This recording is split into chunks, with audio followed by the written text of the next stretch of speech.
Uma mulher vítima de estupro coletivo no Rio de Janeiro foi incluída no programa de proteção a testemunhas. Ela foi abusada 4 vezes por um grupo de traficantes. A última vez que foi abusada foi no dia 17 de outubro. A vendedora de 34 anos conta que esta foi a 4ª vez que ela foi vítima de estupro coletivo no bairro Alagoinha, em São Gonçalo, região metropolitana do Rio de Janeiro. No momento do crime, a polícia fazia ronda no local. 2 menores foram apreendidos, mas 8 homens conseguiram fugir. Segundo a vítima, os abusos começaram depois que o ex-namorado passou informações dela para traficantes do bairro.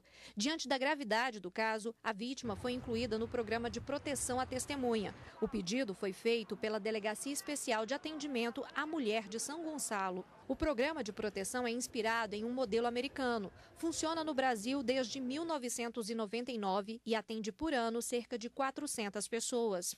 A Lei 9.807 regulamenta quem tem direito à proteção especial: vítimas, testemunhas de crimes e também acusados ou condenados que possam colaborar com as investigações ou com o processo criminal.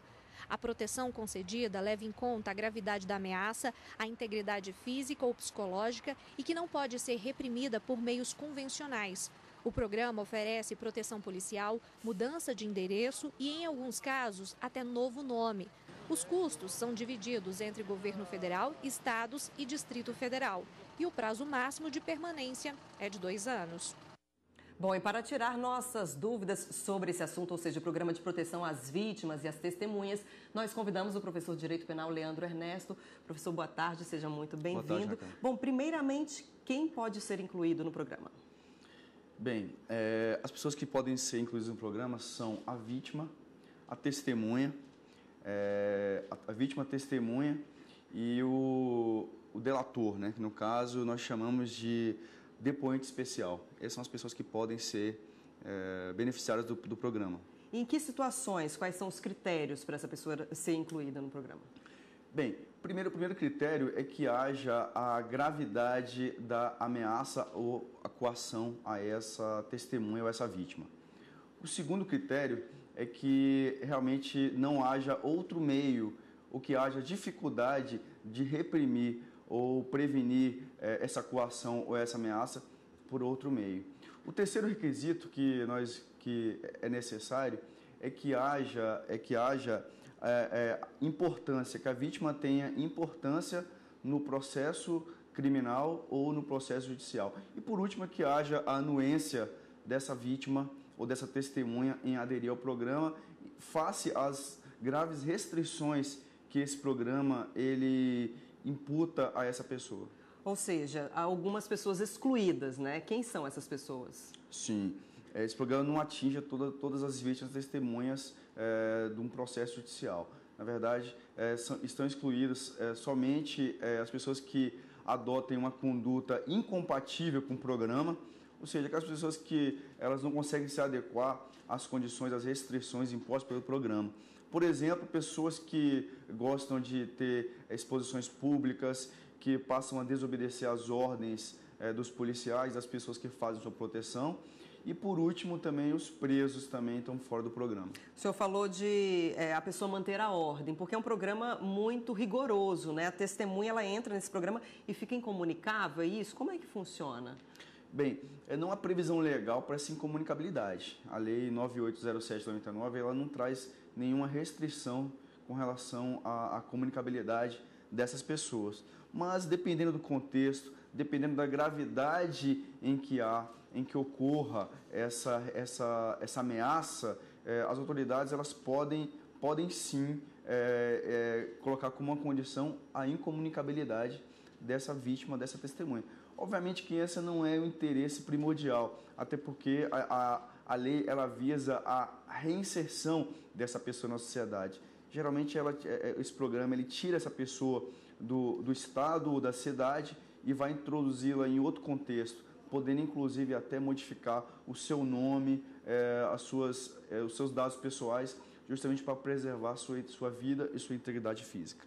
Ou seja, ela tem uma proteção, se for o caso, a autoridade, né, deixa ela incomunicável, mas isso não é necessário. Não é necessário, não tem uma previsão legal, mas pode vir a acontecer, certo, dependendo da situação. Tá certo. Professor, a gente volta a conversar daqui um pouco depois do intervalo. Continue conosco. Obrigado pelos esclarecimentos. O Jornal da Justiça está de volta e a gente continua conversando com o professor de Direito Penal Leandro Ernesto para falar sobre o programa de proteção à testemunha. Professor, bom, nesse caso que a pessoa tem esse direito, né, o programa de proteção, qual é o suporte que ela recebe? Assessoria jurídica, alimentação, assessoria psicológica, tem isso? Sim, a vítima testemunha, ela vai ter uma assessoria social, ela vai ter uma ajuda social, vai ter uma ajuda psicológica, uma ajuda médica e uma ajuda financeira. Com relação a esses valores da ajuda financeira, são estabelecidos pelo Conselho Deliberativo, que é o órgão máximo desse programa, que vai estabelecer o valor justamente para garantir as condições mínimas de vestuário, de remédios, de alimentação para essas vítimas. E também tem assessoria jurídica durante o processo, se assim for necessário. Além de que vai ter também a segurança nos deslocamentos, não é isso? E a transferência da residência para um local seguro, onde ele possa viver tranquilamente com paz e com proteção policial, inclusive. Agora, por exemplo, para ingressar no programa, existe um prazo mínimo? Se for uma questão emergencial, esse prazo é mais rápido? Existe um processo para entrada nesse programa, não é automático. Até porque quem autoriza a inclusão ou exclusão desse programa é o Conselho Deliberativo, por sua maioria absoluta. Então demora alguns dias, até geralmente em torno de 45 dias, para a inclusão dessa pessoa nesse programa. O que acontece é que no caso de uma urgência, essa pessoa já pode ser colocada sob proteção policial de forma provisória até se dar o resultado definitivo da inclusão ou não nesse programa. E por quanto tempo a pessoa fica no programa? Bem, a lei prevê que o prazo máximo para a pessoa permanecer no programa são de 2 anos, prazo máximo de 2 anos.